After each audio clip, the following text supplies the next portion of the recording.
Immigrants, ये शब्द पिछले कई वक्त से नेशनल और इंटरनेशनल दोनों न्यूज में चर्चा में रहा है।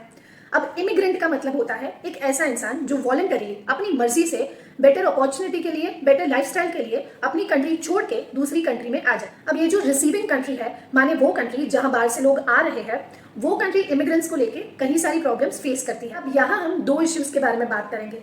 पहला, rise of immigrant presence and दूसरा इलीगल इमिग्रेंट्स। अब जब हम बात राइज ऑफ इमिग्रेंट्स प्रेजेंस की कर रहे हैं तो वो लीगल इमिग्रेंट्स के बारे में बात कर रहे हैं। अब यहाँ किसी एक कंट्री में बाहर के लोग इतने बढ़ जाते हैं कि वहाँ की खुद की जनता के लिए कई सारे प्रॉब्लम्स क्रिएट होते हैं, जैसे lack of opportunity, real estate issues वगैरह।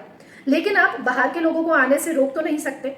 इसीलिए जहां राइज ऑफ इमिग्रेंट प्रेजेंस का इश्यू रहता है, वो कंट्रीज ये ट्राई करती है कि ऐसा पॉलिसी, ऐसा फ्रेमवर्क बनाया जाए जिसकी वजह से दोनों के बीच, इमिग्रेंट्स और सिटीजन्स दोनों के बीच में एक बैलेंस बना रहे। अब हम बात करते हैं इलीगल इमिग्रेंट्स के बारे में। इलीगल इमिग्रेंट्स दो प्रकार के होते हैं। एक तो वो जो आए ही इलीगली है, गलत तरीके से कंट्री में एंटर हुए हैं, और दूसरे वो जिनको परमिशन मिली थी एक पर्टिकुलर टाइम पीरियड के लिए, लेकिन उसकी एक्सपायरी के बाद भी वो लोग उसी देश में रहते हैं। अब इलीगल इमिग्रेंट्स की वजह से देश और उसकी व्यवस्था पे काफी असर पड़ता है।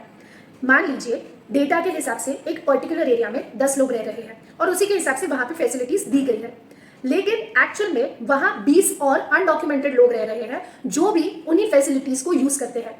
तो यहाँ एक तो उन फैसिलिटीज पे बर्डन बढ़ जाता है, और दूसरा हो सकता है कि जो डेटा वाले 10 लोग हैं वो लोग ये फैसिलिटीज को या तो यूज ना कर पाए या तो कम यूज कर पाए। इसके अलावा जो इलीगल इमिग्रेंट्स होते हैं उन्हें प्रॉपर जॉब तो कहीं मिल नहीं सकती, इसीलिए अक्सर कहीं illegal immigrants anti social activities की तरफ मुड़ जाते हैं, जैसे ड्रग्स बेचना, अल्कोहल बेचना या हिटमैन बन जाना।